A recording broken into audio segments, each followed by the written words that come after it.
Ang photoemulsion ay sensitibo sa liwanag, isang liquid chemical na nagre-react sa UV light at nagdudulot ng pagtigas nito.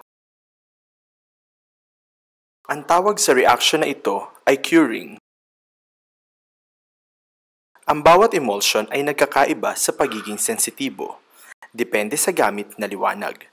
Kaya nga, importante ang gagamiting liwanag sa pagpili ng emulsion.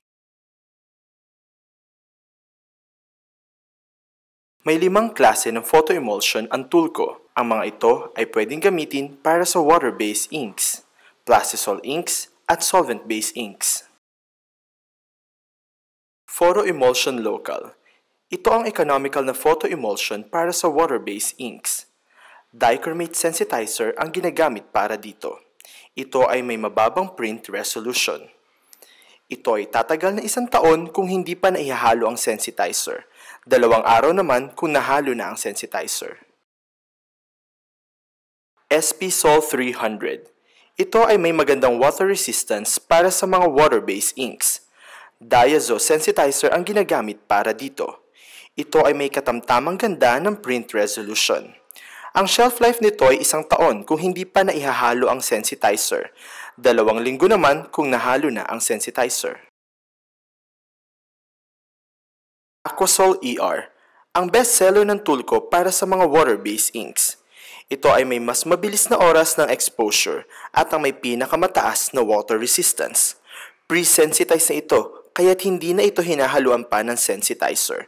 Ito ay may mataas na print resolution at ang shelf life nito ay 1 taon. PhotoCure TXR.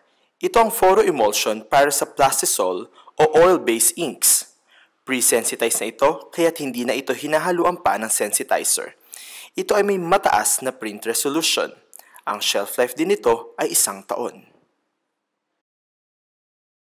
PhotoCure SR. Ito ang photoemulsion para sa mga solvent-based inks. Pre-sensitize na ito, kaya't hindi na ito hinahaluan pa ng sensitizer. Ito ay may mataas na print resolution. Ang shelf life din nito ay 1 taon. Para sa iba pang produkto ng Tulko na iyong kailangan sa screen printing o iba pang impormasyon sa mga photoemulsions, bumisita lamang sa www.tulko.net o dumalo sa aming mga seminars.